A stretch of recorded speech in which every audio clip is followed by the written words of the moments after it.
اعوذ باللہ من الشیطان الرجیم بسم اللہ الرحمن الرحیم۔ السلام علیکم ورحمۃ اللہ وبرکاتہ۔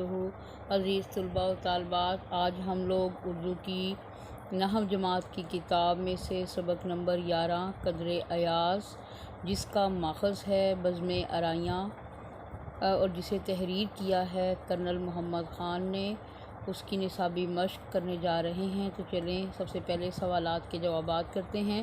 مصنف کو کس قسم کا بنگلہ رہنے کو ملا؟ مصنف کو خوش قسمتی سے ایک ایسا بنگلہ مل گیا جو اپنی کلاس میں بھی انتخاب تھا۔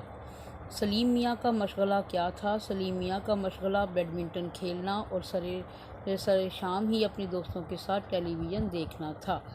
سلیم میاں علی بخش پر کیوں برہم ہوئے؟ سلیم میاں کی غیر موجودگی میں ان کے ایک دوست امجد صاحب آئے۔ علی بخش نے ان کی خاطر مدارت نہ کی، جس کی وجہ سے سلیم میاں علی بخش پر برہم ہوئے۔ دیہاتی لڑکا پہلے دن اسکول گیا تو اس نے کیسا لباس پہن رکھا تھا؟ دیہاتی لڑکا جب پہلے دن اسکول گیا تو اس نے ننگے سر پر صافہ باندھ رکھا تھا، بدن پر کرتا اور تہمد اور پاؤں میں پھوٹوہاری جوتا تھا۔ ماسٹر جی چھوٹے چودھری کے گاؤں کیوں گئے تھے؟ ماسٹر جی ہاکی کے کھلاڑی اور شکار کے شوقین تھے۔ ایک دفعہ دسمبر میں شکار کرتے کرتے چھوٹے چودھری کے گاؤں جا پہنچے اور وہیں رات بسر کرنے کا ارادہ کیا۔ ماسٹر جی کو چائے کیسے پیش کی گئی؟ ماسٹر جی کے لیے بڑی دوڑ دھوپ کر کے مقامی حکیم کے گھر سے چائے حاصل کی گئی اور اسے لسی کی صورت بنا کر ماسٹر جی کو پیش کیا گیا۔ دیہاتی لڑکے کی کہانی سن کر سلیم میاں پر کیا اثر ہوا؟ دیہاتی لڑکے کی کہانی سن کر سلیم میاں کی آنکھیں نم ہو گئیں اور ان کی آنکھوں میں ایک دیہاتی کے لیے محبت کی چمک پیدا ہو گئی۔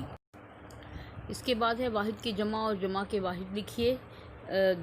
دیہات، شکایت شکایات، ارشاد ارشادات، قصہ قصص، حادثہ حادثات، روایت روایات، امارت امارات، امتیاز امتیازات، مشاہدہ مشاہدات۔ اس کے بعد MCQs ہیں۔ درست جواب کی نشاندہی کرنی ہے۔ کرنیلوں کو رہائش کے لیے کون سے بنگلے ملتے تھے؟ C class. الغرض ہمارے بنگلے کا مزاج ہر زاویے سے تھا امیرانہ۔ تمام دیہاتیوں نے ماسٹر جی سے کون سے برخوردار کی خیریت دریافت کی تھی؟ نامعلوم۔